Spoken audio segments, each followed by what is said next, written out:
My experience with a speech and language pathologist has been that in addition to being able to help people with like affective disorders like stuttering or stuff like that, that they also are able to help people who say the wrong things at the wrong times. My speech and language pathologist was very good about being able to help run post-mortems on what I would do. If I went in and I'm like, I was just talking to this kid and then suddenly he got angry and left, she would say, okay, let's replay the conversation. Tell me exactly what both people said, and we'd go through it, and then she'd say, okay, right here is the problem.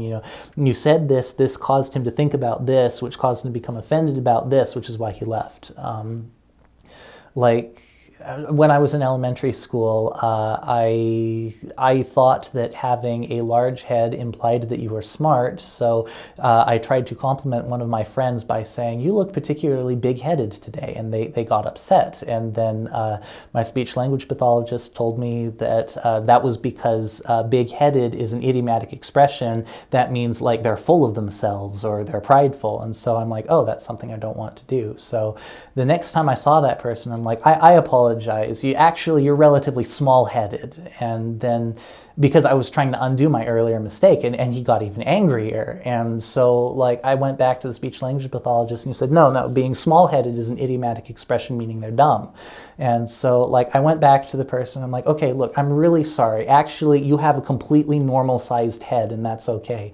And then he just thought that I was weird. And like a speech and language pathologist, if you do something like call somebody big-headed and then they get frustrated and you don't know why because you were trying to tell them that they were smart, a speech language pathologist is the kind of person that can help you debug what went wrong in something like that. A safe space for you to say, I don't understand why people are getting annoyed at me. What am I allowed to say? What am I not allowed to say? Don't talk about the sizes of people's head. It's just a lose-lose-lose situation. You can't win. Just don't say anything in that regard.